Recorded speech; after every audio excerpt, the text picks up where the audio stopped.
Asim clicks YouTube channel کے معزز ناظرین السلام علیکم۔ دریائے ستلج میں سیلاب کے حوالے سے نئی ویڈیو کے ساتھ آپ کی خدمت میں حاضر ہیں۔ ناظرین گرامی، دریائے ستلج میں جہاں ایک بار سیلاب کا خطرہ ٹل گیا تھا، وہیں ایک بار پھر دریائے ستلج میں سیلاب کے خطرات منڈلانے لگے ہیں۔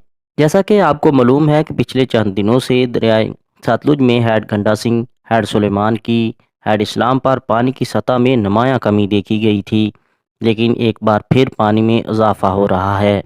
دریائے ستلج میں پانی کے اضافے کا باعث بھارت کی وجہ سے آنے والا پانی ہے۔ بھارت کے دو بڑے ڈیم بھاکرا اور پونگ ڈیم میں پانی کی سطح کا لیول بلند ہونے کی وجہ سے دریائے ستلج میں بھی پانی میں اضافہ ہو رہا ہے۔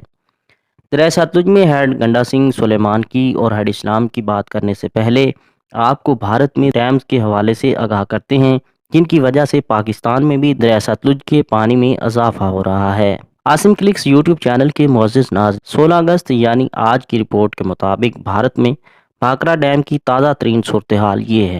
آج بھاکرا ڈیم میں پانی کی آمد 76,898 کیوسک اور اخراج 83,703 کیوسک ریکارڈ کیا گیا ہے۔ بھاکرا ڈیم میں پانی کا اخراج مسلسل بڑھایا جا رہا ہے۔ آج بھاکرا ڈیم میں پانی کا لیول 1677.70 ریکارڈ کیا گیا۔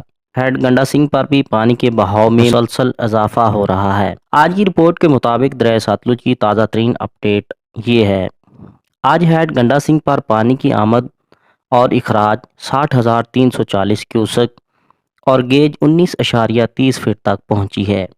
آج ہیڈ سلیمان کی پر پانی کی آمد 45,597 کیوسک اور اخراج 32,133 کیوسک ریکارڈ کیا گیا ہے۔ دریائے ستلج پر ہیڈ اسلام پر آج پانی کی آمد 33,606 کیوسک اور اخراج 31,523 کیوسک کیا جا رہا ہے۔ ہیڈ سیفن کی اگر ہم بات کریں تو دریائے ستلج میں ہیڈ سیفن پر پانی کی آمد اور اخراج 39.48 کیوسک ریکارڈ کی گئی ہے۔ ناظرین گرامی، ہیڈ گنڈا سنگھ پر پانی کے بہاؤ میں کافی حد تک اضافہ ہوا ہے اور ہیڈ سلیمان کی پر سطح برقرار رہی۔